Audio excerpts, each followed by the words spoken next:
komposisi campuran yang tepat gitu untuk mendapatkan mutu yang diinginkan.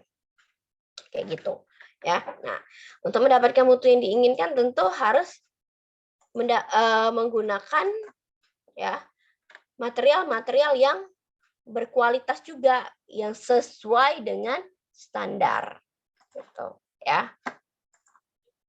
Aku nggak mau dia ini ya. Aku nggak mau ini deh. Slideshow. Ya ini ya ada masalah. Ya, biar aja nggak apa-apa kayak gini ya. Masih kelihatan kan screen-nya tuh? Masih tampak ya screen-nya walaupun nggak di slideshow ya. Oke. Iya Bu, masih Bu. Ya, nah itu tadi ya, dalam mendapatkan mutu yang diinginkan tentu harus menggunakan material yang berkualitas dan sesuai dengan standar gitu. Nah, makanya dilakukan pengujian terlebih dahulu terhadap material-material tersebut. Jadi kalau dalam campuran aspal tentu ada dua material ya yang digunakan, yaitu agregat dan aspal. Gitu. Agregatnya terdiri dari agregat kasar, agregat sedang, dan agregat halus. Jadi kalau dalam campuran aspal itu kadar agregatnya tuh lebih dominan ketimbang aspal, gitu ya. Jadi walaupun dominan ya, tapi aspal juga berperan penting ya sebagai bahan pengikatnya. Makanya kedua material itu tetap harus dilakukan pengujian terlebih dahulu untuk mengetahui kualitasnya atau sudah sesuai dengan standar atau belum. Gitu ya. Nah, oke. Nah, dalam perencanaan campuran aspal ada beberapa hal yang harus diperhatikan ya. Nah, ada beberapa hal yang harus diperhatikan itu apa saja? Ya. Coba kita lihat di sini ya. Dalam perencanaan campuran aspal itu bagaimana kalau agregat itu dicampur dengan aspal? Apa yang akan terjadi?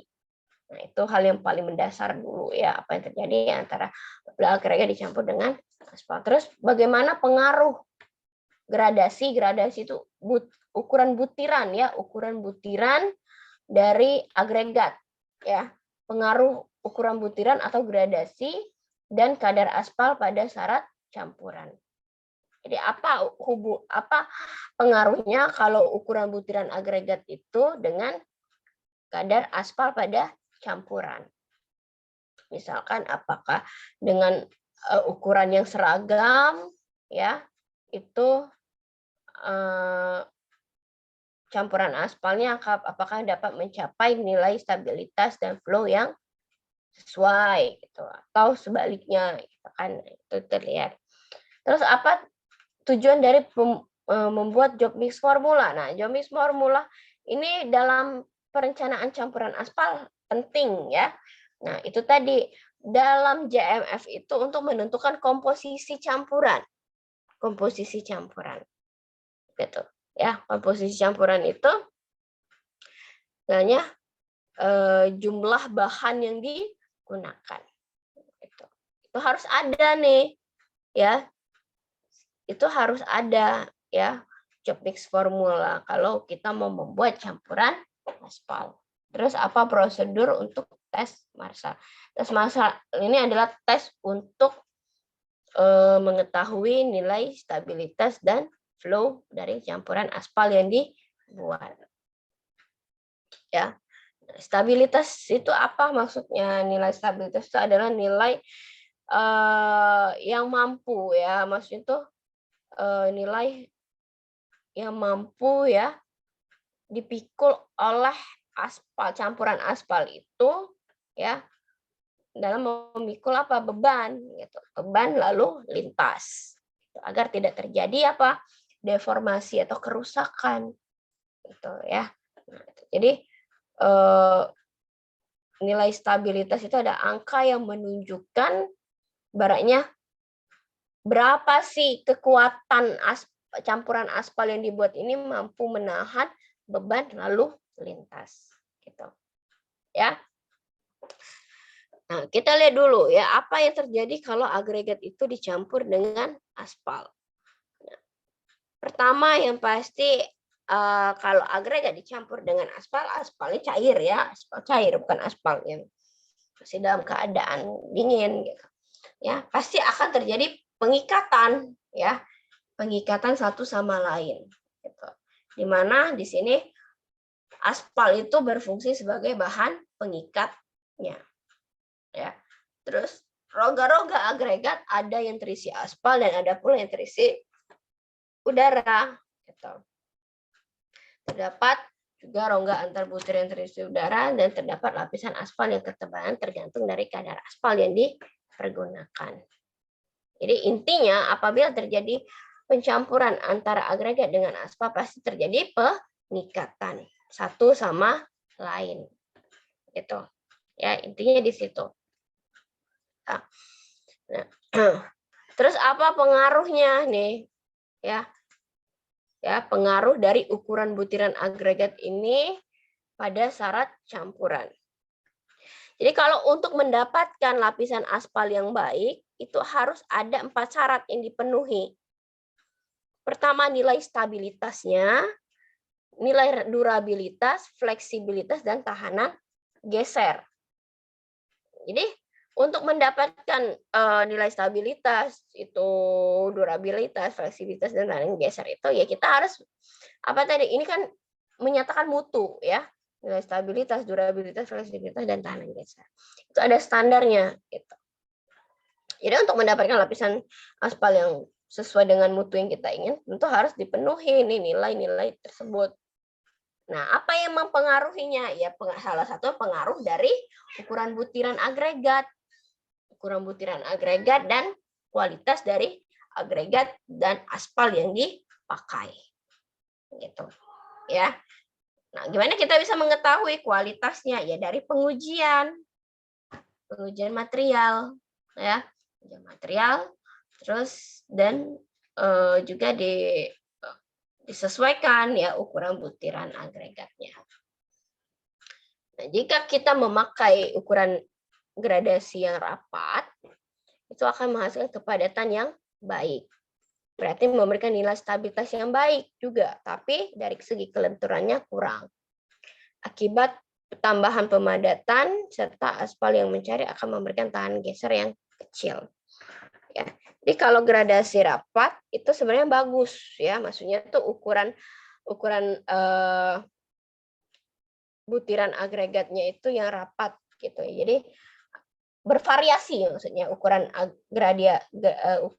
agregatnya itu bervariasi sehingga bisa menutupi ya satu sama lain.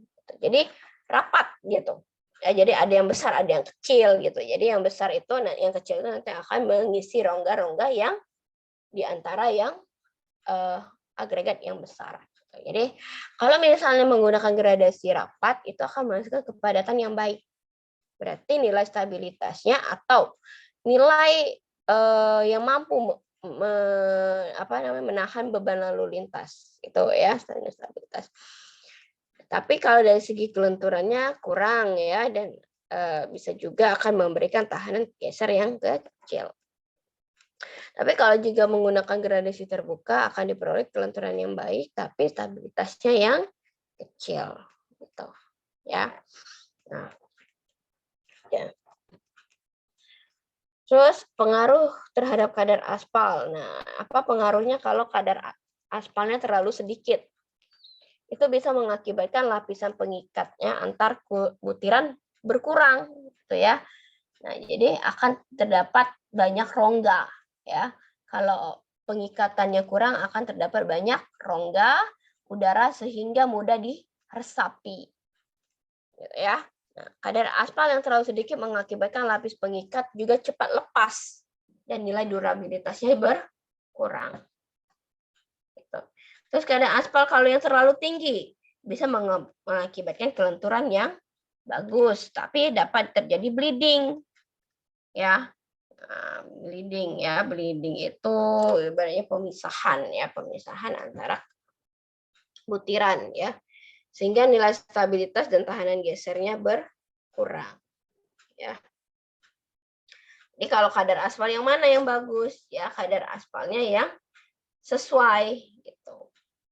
Kalau terlalu sedikit juga nggak bagus, kalau terlalu banyak juga tidak bagus. Gitu. Ya biasanya kadar aspal yang dipakai itu ya. Jadi kalau campuran aspal itu didominasi oleh agregat. Jadi agregat itu kurang lebih komposisinya dalam campuran itu 90-95%. Sisanya apa? Sisanya adalah aspal. Jadi kalau 90-95% kurang lebih ada kadar aspalnya mulai dari 5% sampai 10% gitu. Ya. Oke. Itu tadi ya pengaruh ukuran gradasi dan kadar asal terhadap campurannya. Terus jadi untuk kita bisa mengetahui bagaimana itu material yang dipakai, berapa jumlah komposisi yang tepat, ya kita harus membuat dulu job mix formula ya atau mix design. Nah, job mix formula atau JMF ini merupakan rencana campuran yang harus dikembangkan dari rencana gradasi yang dipilih sesuai dengan batasan dan spesifikasi. Jadi intinya adalah rencana campuran di mana di situ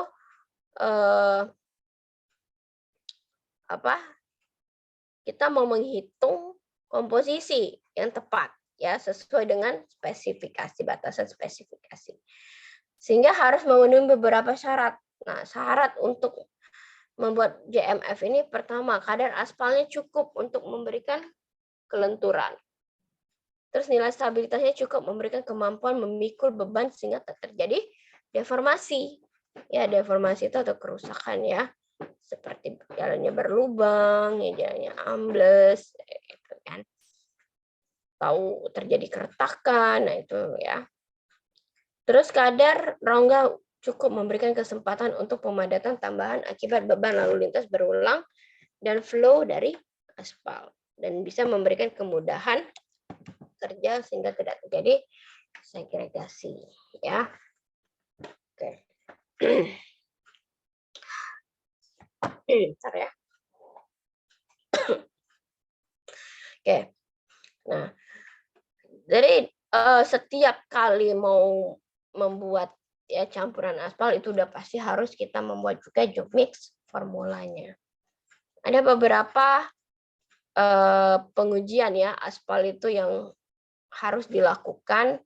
Itu pertama pengujian penetrasi, titik nyala ya, titik lembek dan daktilitas. Nah, ini secara umum ya, pengujian secara umum. Nah, kita lihat sini pengujian penetrasi. Pengujian penetrasi yaitu angka yang menunjukkan kekerasan aspal. Nah, diukurnya dari mana nih? Untuk mengetahui kekerasan aspalnya itu diukur dari kedalaman jarum penetrasi yang diberi beban 100 gram. Nah, selama 5 detik pada suhu ruangan. Jadi, hasil pengujian penetrasi itu akan menunjukkan nilai kekerasan aspal gitu, yang dinyatakan dalam indeks penetrasi. Jadi semakin besar nilai penetrasinya nanti yang didapatkan, maka aspal itu semakin lunak ya. Tapi kalau misal semakin kecil nilai penetrasi yang didapatkan, berarti artinya aspal itu keras gitu ya. Nah, kalau apa yang membedakannya? Kalau aspalnya lunak itu akan mudah untuk dipanaskan. Ya, untuk dicairkan gitu. Ya, sedangkan sebaliknya kalau aspalnya itu keras ya semakin lama pula waktu yang dibutuhkan untuk mencairkannya. Ya. Terus ada pengujian berat jenis, yaitu angka yang menunjukkan perbandingan ya antara berat aspal dengan berat air pada volume yang sama pada suhu ruangan. Gitu. Jadi semakin kecil nilai berat jenisnya akan semakin kecil pula kandungan mineralnya dan sebaliknya ya. Nah, jadi berat jenis ini standarnya ya, berat jenis aspal ini standarnya minimal nilainya 1. Mana kita bisa tahu? Ya, kita bisa tahu nilainya 1 apakah masuk standarnya ya melakukan pengujian ya, dilakukan pengujian. Terus ada juga pengujian titik nyala, ya. Titik nyala, pengujian titik nyala ini maksudnya untuk menentukan batas suhu tertinggi untuk keselamatan agar pada waktu pemanasan tidak mudah terjadi kebakaran. Ya.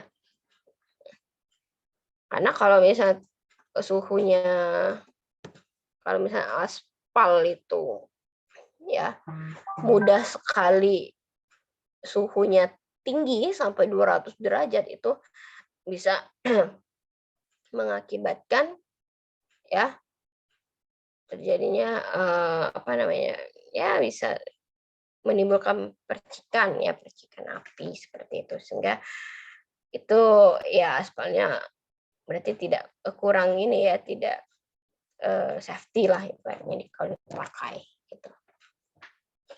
Nah, terus ada juga pengujian titik lembek, ya, titik bakar, dan daktilitas. Nah, untuk pengujian daktilitas ini adalah angka yang menunjukkan panjang aspal yang ditarik pada suhu 25 derajat Celcius dengan kecepatan 5 cm per menit hingga aspal itu putus.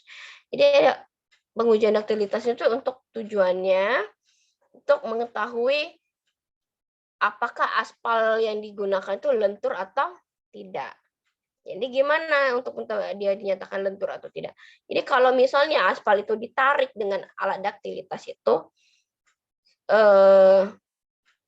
mencapai 100 cm atau 1 meter dan ternyata aspalnya tidak putus, itu berarti aspalnya termasuk lentur. Tapi kalau kurang dari 100 cm atau 1 meter pada saat ditarik sudah putus nih, kurang dari 1 meter, aspalnya berarti termasuk getas gitu, dan berarti tidak lentur atau fleksibel, ya. Oke. Nah, ini ada beberapa pengujian penetrasi ya, mungkin bisa kita lihat dari, coba ya, kita bisa nggak lihat di videonya di YouTube ya, coba ya. Bisa. Coba ya, saya putar dulu. Kira-kira bisa nggak di sini lihatnya?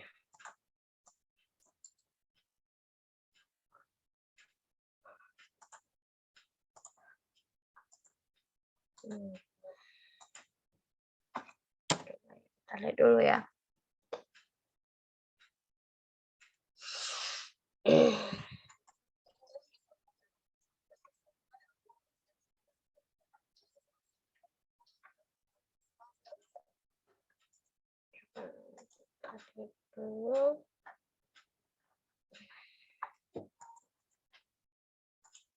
Ini salah satu pengujian ya, pengujian apa namanya? Pengujian penetrasi namanya ya, pengujian penetrasi. Nah, ini coba deh kita lihat. Coba kita lihat. Skip. Pengujian penetrasi namanya.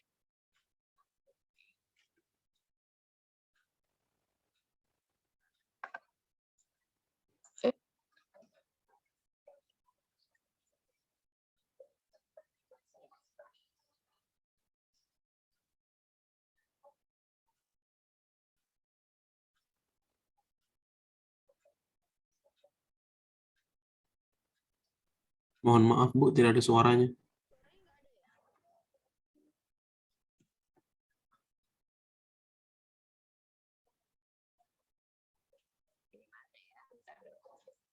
Agak kurang ya suaranya ya.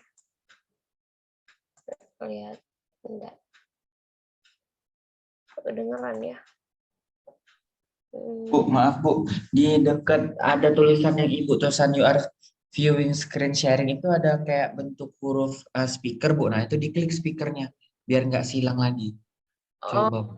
Coba ya, bentar. Ya. Di mana tadi?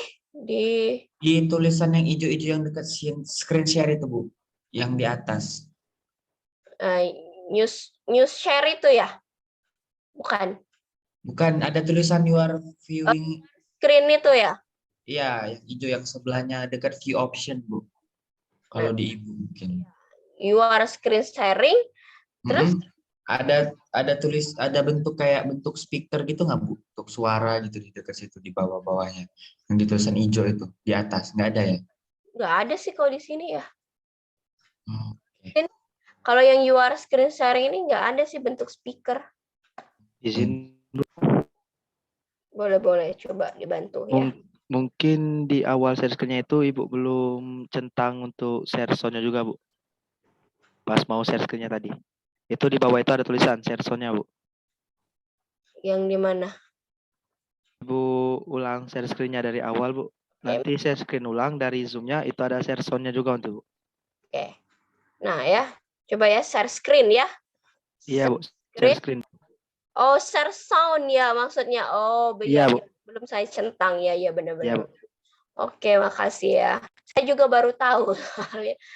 Sebenarnya selama ini saya nggak berarti play videonya nggak ada suara. Ada nggak suaranya? Ada, Bu, suaranya, Bu. Ya, Bu. Ada, Bu. Yang keempat, jarum penetrasi. Yang kelima, transfer disk. Awal aja ya. Kita ulang dari awal videonya.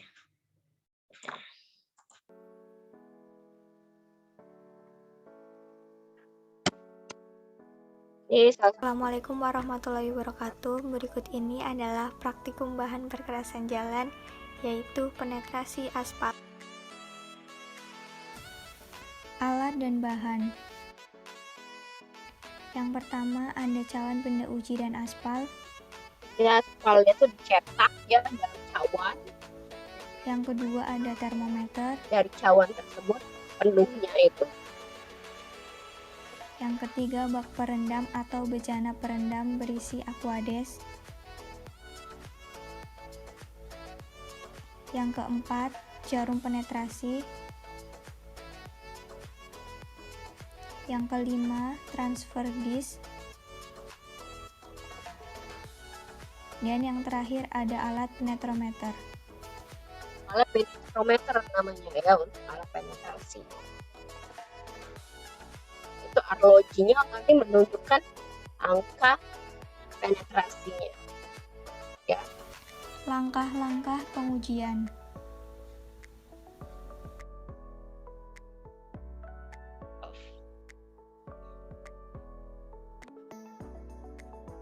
Jadi aspalnya dicairkan dulu baru dimasukkan ke dalam cawan gitu ya, cetak di cawan. Tuangkan benda uji aspal ke dalam cawan benda uji sampai batas ketinggian cawan benda uji. Kemudian dinginkan.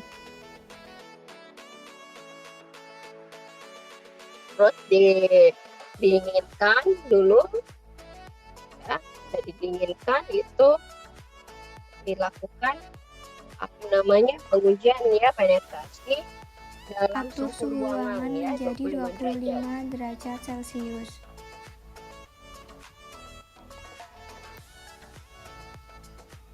Dan letakkan benda uji yang sudah dingin pada bak perendam atau bejana perendam.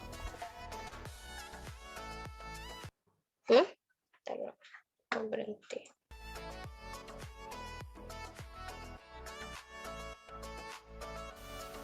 Sebelum dilakukan penetrasi, suhu dari benda uji diukur terlebih dahulu.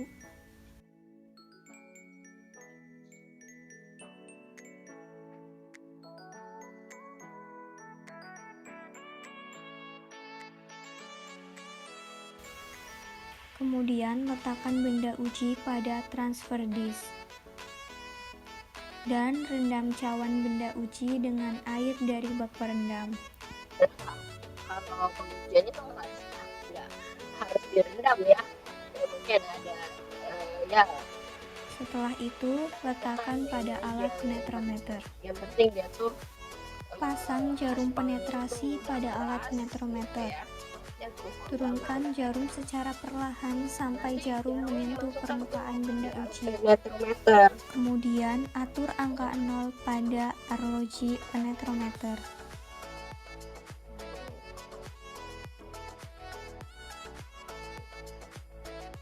Diturunkan sampai hampir menyentuh permukaan aspal yang tadi, hampir ya, bukan bukan sudah menyentuh tapi hampir menyentuh permukaan aspal.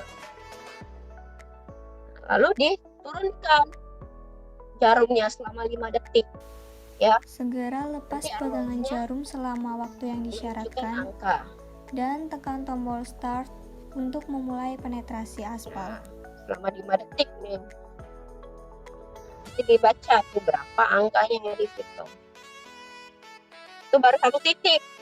Nah, lalu pindahkan ke titik yang lain. Lakukan pengujian dengan langkah-langkah yang sama sebanyak 5 kali. Nah, jadi ada 5 titik nanti yang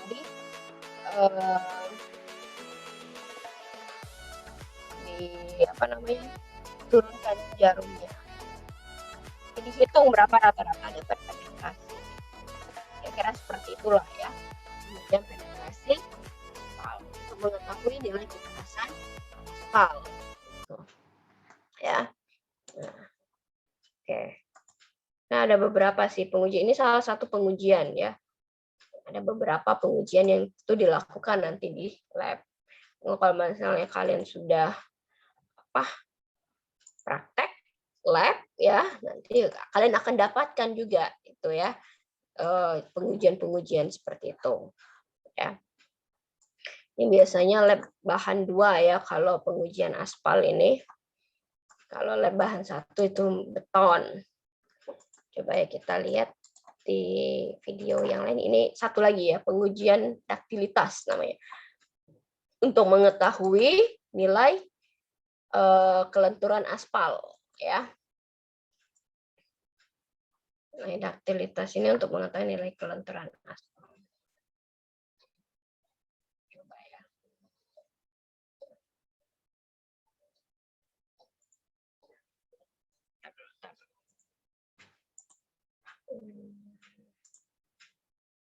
Coba ya, satu lagi. Kita lihat di sini.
Dilihat tuh, kalau aspalnya sudah putus sebelum 1 meter, berarti artinya aspal itu sifatnya getas ya, tidak lentur. Tapi kalau pas ditarik itu dia aspalnya belum putus juga sampai 1 meter ya atau lebih, berarti bagus aspalnya itu bersifat lentur ya. Nah ini, nah dia ditarik ya, otomatis pakai alat ini ditarik. Seperti itulah kira-kira ya gambaran dari pengujian aspal. Gitu. Jadi kalian dapatkan pada saat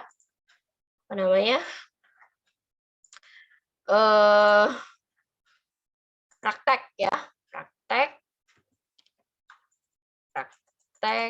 di lab gitu ya, praktek uji bahan gitu. Ya, oke. Baiklah, ada yang mau ditanyakan kira-kira ini kalian bisa baca ya tahapan pelaksanaan untuk penghamparan aspal. Saya rasa ini lebih ke praktek ini ya, pelaksanaan ya. Cuman mungkin sedikit saja saya jelasin. Ini pada saat tahap pelaksanaan penghamparan aspal di lapangan ya, yang harus yang disiapkan itu adalah kalau yang ini ya contohnya, kalau ini kasusnya itu adalah pelapisan ulang ya. Jadi jalannya sudah ada, ya aspalnya sudah ada sebelumnya, terus tapi mau dilapisin ulang dengan aspal yang baru gitu. Jadi pelapisan ulang namanya. Jadi kalau gimana ini pelapisan ulang ini? Kalau misalkan ini apakah aspalnya dikeruk dulu? Enggak ya, tapi langsung dilapiskan. Cuman untuk bisa melapisi agar terjadi pengikatan antara lapisan aspal yang lama dengan aspal yang baru itu harus dikasih dulu nih ya, harus dikasih lapis perekat ya atau take coat ya. Jadi sebelum dihamparkan lapisan aspal ACBC itu campuran aspal ACBC ya untuk lapis permukaan itu agar terjadi pengikatan antara aspal lama dengan aspal baru harus diberi lapis perekat terlebih dahulu ya atau take coat itu. Nah, setelah itu baru dihamparkan aspalnya gitu ya, campuran aspal yang baru. Nah, untuk menghamparkannya itu dengan alat aspal finisher namanya. Dan untuk penghamparan itu sendiri pada saat penghamparan aspal itu ada suhunya ya, suhu tertentu standarnya.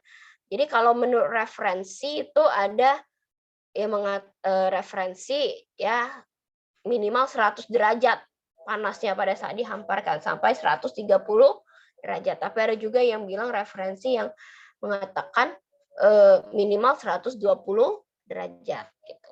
Ya. Gitu ya. Tapi ini sama saja gitu. Yang penting masih masuk range 100 sampai 130 derajat gitu. Jadi nggak boleh tuh menghamparkan aspal suhunya di bawah 100 derajat. Kenapa? Karena sudah di bawah 100 derajat udah dingin ya. Udah mulai dingin aspalnya. Kalau misalnya dingin itu maka akan terjadi pengurangan daya ikat ya, daya ikat antara aspal dengan agregat sehingga nanti terjadi apa? Pelepasan butiran gitu. Ya, jadi makanya kalau untuk menghamparkan aspal harus sesuai dengan suhunya, harus benar-benar dijaga sesuai dengan standar gitu, ya. Nah, jadi sebelum aspal dihamparkan tentu aspal harus dicampurkan terlebih dahulu di mana pencampuran aspal itu di aspal mixing plant AMP ya. Nah, jadi pada saat di lapangan untuk dihamparkan temperatur campurannya itu harus memenuhi persyaratan ya dan harus dijaga ya tadi. Nah, proses penghamparannya itu tentu ini ya, suhu campuran harus dijaga betul ya. Harus dijaga betul sampai selesai penghamparan campuran aspal harus bersuhu minimal 120 derajat Celcius. Nah, kalau ini minimal 120 derajat Celcius. Tapi ada referensi lain mengatakan minimal 100 derajat Celcius. Gitu, ya. Gitu. Jadi kalau di bawah 100 derajat ya berarti udah mulai berkurang ya daya ikatnya. Itulah kira-kira. Ya, ada yang mau ditanyakan kira-kira untuk pengujian aspal ini? Ya. Ini materinya bisa kalian ambil ya di LMS. Bisa kalian ambil sendiri di LMS materinya. Silakan di-download. Oke. Silakan dibaca lagi ya. Terus minggu depan kita lanjutkan kembali untuk presentasi per kelompok ya. Oke, kalau tidak ada yang ditanyakan, saya mau absenkan dulu. Absen dulu. Oh iya ya, kalau apa namanya? Walaupun jadwal kita ini berubah ya, tolong ketua kelas tetap validasi ya. Jangan sampai lupa validasi. Baik, Bu. Walaupun jadwal kita dipindahkan gitu ya. Sampai lupa. Oke. Ntar saya absen dulu ya.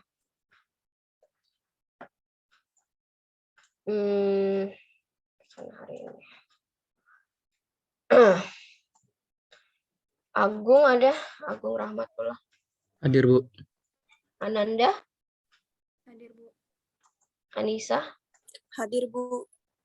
Ariansa? Hadir, Bu. Ayu? Hadir, Bu. Cindy? Cindy ada Cindy? Hadir, Bu. Gerardi? Hadir, Bu. Terus Imelda? Hadir, Bu. Intan? Hadir, Bu. KM Fadil? Hadir, Bu. Ki Agus Ahmad?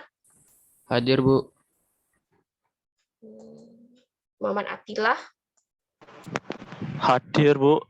Muhammad Ashraf? Hadir, Bu. Muhammad Akbar? Hadir, Bu. Muhammad Chandra? Izin, Bu Chandra. Izin apa? Ya, suratnya nyusul ya. Maksud saya tuh kalau misalnya itu izin tuh harus tetap pakai surat ya, walaupun apapun itu ya, mau izin kalian sakit, mau izin kalian misalkan apa ya, biasa itu urusan keluarga lah gitu ya. Izin ikut apa gitu kan. Lomba itu tetap harus buat surat keterangan ya. Kalau nggak ada surat keterangan ya apa gitu, nggak ada buktinya. Saya nggak mau nerima yang via chat aja gitu kan, harus ada surat keterangannya. Tulis tangan aja kayak biasa ya gitu. Muhammad Farid? Hadir, Bu. Mutiara? Hadir, Bu. Nadila? Hadir, Bu. Ya? Hadir, Bu. Nazwa? Hadir, Bu. Rahmatullah? Hadir, Bu. Rika? Hadir, Bu. Selfie? Hadir, Bu. Tegar? Hadir, Bu. Windy? Hadir, Bu. Oke, ada nama yang belum dipanggil? Udah semua ya? Oke, kalau gitu. Ya, kalau tidak ada yang mau ditanyakan lagi, ya saya rasa cukup ya kuliahan kita hari ini. Terima kasih untuk partisipasinya ya. Saya ucapkan Assalamualaikum warahmatullahi wabarakatuh. Waalaikumsalam warahmatullahi warahmatullahi wabarakatuh. wabarakatuh. Terima kasih, Bu.